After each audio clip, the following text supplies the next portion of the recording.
Good afternoon, everybody. And it is afternoon. It's 12:14. So, I just wanted to make a little addendum to the video I produced this morning or recorded. I didn't really, well, I made it, so I guess I am the producer. I talked about knowing your route, where you're going, have a good idea what kind of place you're getting into before you get there, buying a map, things like that. The other thing I want to talk about, I got fuel in Illinois at a little truck stop I stop at quite frequently and buy fuel because their fuel prices are really good. And when I was leaving, there was a water hole there that was probably 40 feet across both directions. And because I've been through that parking lot several times in the last year, almost every month, I know that spot is probably about 8 inches deep, maybe a little bit more. And what I want to talk about is don't just drive blindly into holes like that are filled with water. I watched a guy go ripping through there and it looked cool, I guess, because there was water going everywhere.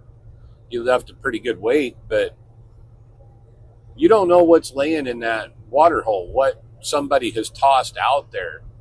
You know, I remember going through one once back 20 plus years ago. I ran over a freaking ladder. And when it came out from underneath my drive tires, it got all wadded up in my landing gear. And it's an embarrassing thing. You get going down the road and you're dragging a freaking ladder off your landing gear. How did you do that? Where's the poor guy that was standing on it? So even though I'd been told don't do that, I did it anyway. And, it was only half of an extension ladder. It was like a 6-foot section of a 12-foot extension ladder. But still, it really could have done some serious damage to tires, airlines, things like that. So you just never know. So go cautiously.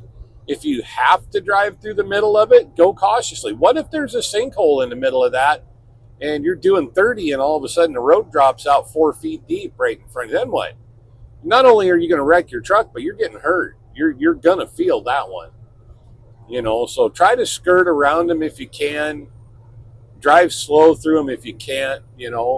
Just be aware of what can be out there.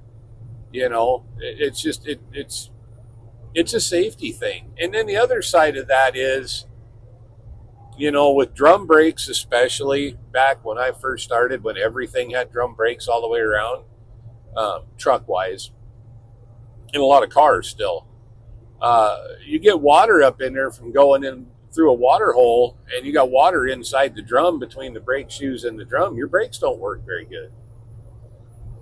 So we were always taught, as once you get going, apply just a little bit of brake pressure. Same thing just running down the road on a rainy day, or in the snow and ice with all the water. Your brake drums won't always be dry. And that water in between the two surfaces actually acts as a lubricant, and you don't stop very well till the heat's there enough to dissipate and dry it out and keep the water off of it. And disc brakes, to a smaller amount, rain affects them the same way. But when you go bombing through a mud puddle like that and you soak your brakes and you got to stop, say at the end of the street, like at this truck stop, and you're doing 30 through that thing and you got to stop 100 yards later, you might not be able to get stopped fast enough, without really anchoring down hard on the brakes. So, just my tip of the day with that is don't just go blindly driving through crap. You just don't know. Snowbanks are another one. Man, I remember one trip to Chicago back, it must have been 1999, I'm guessing now. Had to make a pretty tight turn, and I had to drag my trailer through a snowbank and got hung up. There was a freaking shopping cart in that snowbank. I'm dragging that down the road. I show up at the freaking receiver with a grocery cart hanging off my back bumper.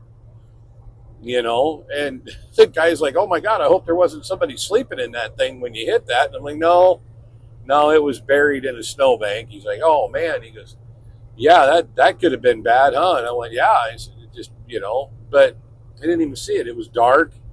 It was snowing to beat the band, and I just couldn't make the corner without running through that snowbank.